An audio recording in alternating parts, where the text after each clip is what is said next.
katselinpa tässä elokuvan nimeltä White Noise, joka on kauhuelokuva vuodelta 2005.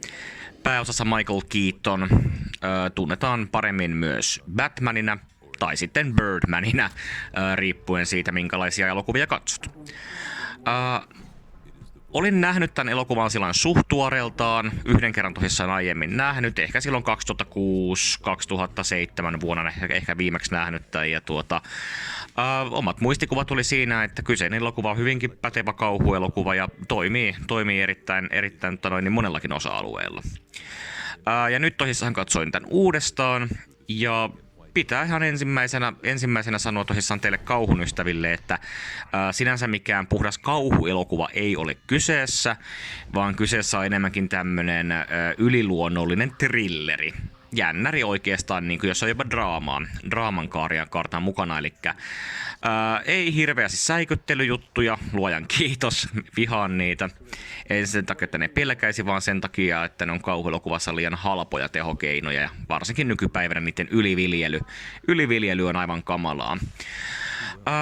Totta kai niitäkin on, kun jonkinnäköisiä kummituksia sun muita tässä elokuvassa liikkuu, mutta ne toimivat sillä omana asianaan, ja enemmänkin elokuva keskittyy tähän EVP-tutkimukseen ja AVDn tutkimukseen sen kautta.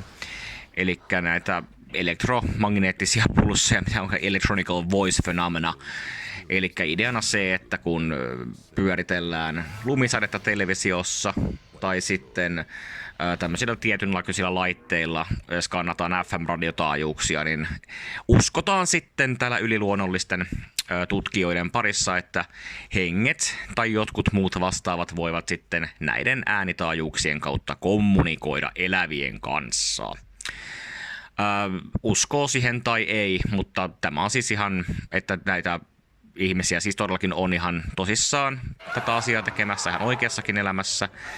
Ja muun muassa Aavedata tunnettuna TV-ohjelmankin Suomessa tehnyt ja tunnetummat nämä Ghost Adventures ja sun muut vastaavat maailmalla.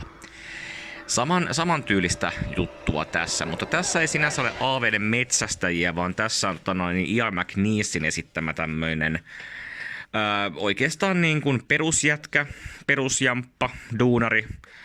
Hänellä on poika kuollut ja hän on sitten jotenkin sen kautta alkanut sitten näitä erilaisia ääniä ja kuvia sitten tutkimaan erilaisten niin kuin nauhoitteiden ja lumisateiden sun muiden kautta. Michael Keatonin hahmo itsessään on arkkitehti. Hänellä on uusi perhe. Hänellä on siis poikana varmaan joku 5-vuotias pauttiaralla ja uusi vaimo.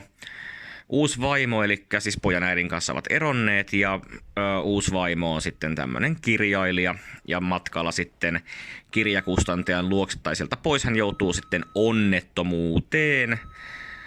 onnettomuuteen ja sitten häntä sitten etsitään, ruumista ei löydy, häntä ei löydy, niin etsitään, että missä hän on, mutta sitten paljastuu lopulta, että hän sitten on kuollut ja ruumis löytyy sitten joen penkalta ja näin sitten Michael Keatoninkin hahmo alkaa pikkuhiljaa sitten ajautua ikään kuin tähän EVP- ja AV:iden jahtaamismaailmaan niin sanotusti, koska hän haluaa ensinnäkin jonkinnäköisen closurein todennäköisesti tälle vaimonsa kuolemalle, sekä sitten tämä vaimohan alkaa ottaa yhteyttä sitten tämän Ian McNeesin kautta, ja Ian McNeesin hahmo sitten Michael Keatoniin yrittää sitten ottaa kontaktia, mutta yritäpä siinä sitten tehdä jotain, kun tämmönen perus vähän tanakka kaveri tulee siihen höpöttämään jostain kummituksista, ja se alkaa seuraa sua, ensinnäkin se kyttää sua sun himassa, sit se tulee kyttää sua sun työpaikalle,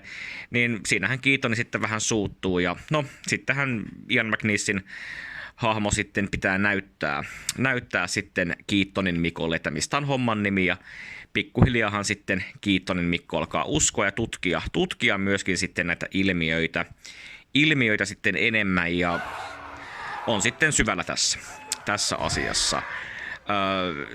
En sinänsä niin kuin mitään juonispoilauksia tän enempää tee ihmisille, ketkä tätä ei ole nähneet, mutta totta kai sitten tässäkin tulee sitten niitä pahuusjuttuja sun muita ja alkaa kaiken näköisiä mörköjä vilisemään nurkissa. Joo, tosissaan, niin nyt uudelleen katseluna pidän yhä elokuvasta. En ehkä ihan niin paljon silloin, kun tämä oli uusi. Mutta tämä on yhätekin toimiva, jos vertaa niin kuin nykypäivän kauhuelokuviin tai nykypäivänä tehtyihin tällaisiin yliluonnollisiin elokuviin, niin tämä on hyvin paljon hillitympi kuin mitä ne ovat. Ehkä jollain muotoa älykkäämpi, ja mä tykkään itse henkilökohtaisesti siitä aspektista tässä elokuvassa, että tässä ei mennä suoraan niiden mörköjen tai muiden armoilla tai uhreilla, vaan tässä keskitytään siihen niin kuin, ihmiseen ja siihen, että miten hän kokee näitä asioita ja miten hän alkaa tutkimaan näitä asioita. Että se on ihmisen pääosassa ja sitten möröt ja muukalaiset ynnä muut vastaavat. On sitten enemmän tai vähemmän siellä taka-alalla, mutta koko ajan on kumminkin siellä mukana, että se elokuva käsittelee kumminkin tätä maailmaa. Et sinänsä suosittelen tätä elokuvaa ihmisille, ketkä tykkää niin kuin hyvästä niin kuin jännitysdraamasta.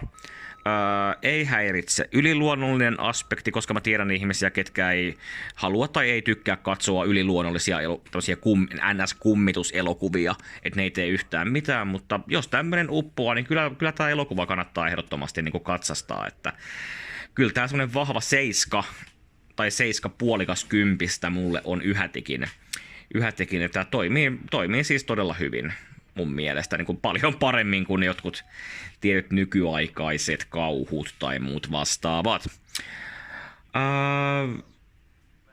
Tälle on tehty myös jatko-osa vuonna 2007, White Noise the Light. Tätä en ole nähnyt. Ilmeisesti ei nyt mitenkään varmaan hirveästi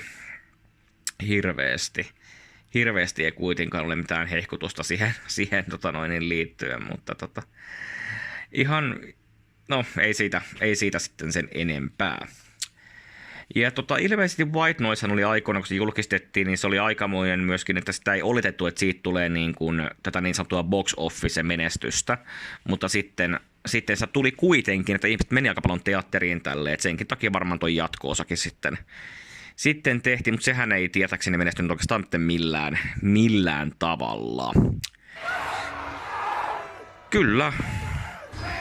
Kummituselokuva, vähän ehkä, no te ketkä olette tottunut näihin niin siis säikyttelyelokuviin ja tämmöisiin, missä koko ajan niin tungetaan kameran eteen tavaraa ihan jatkuvalla syötteellä, niin teille tää voi olla aika tylsä elokuva, mutta itselleni ei ollut.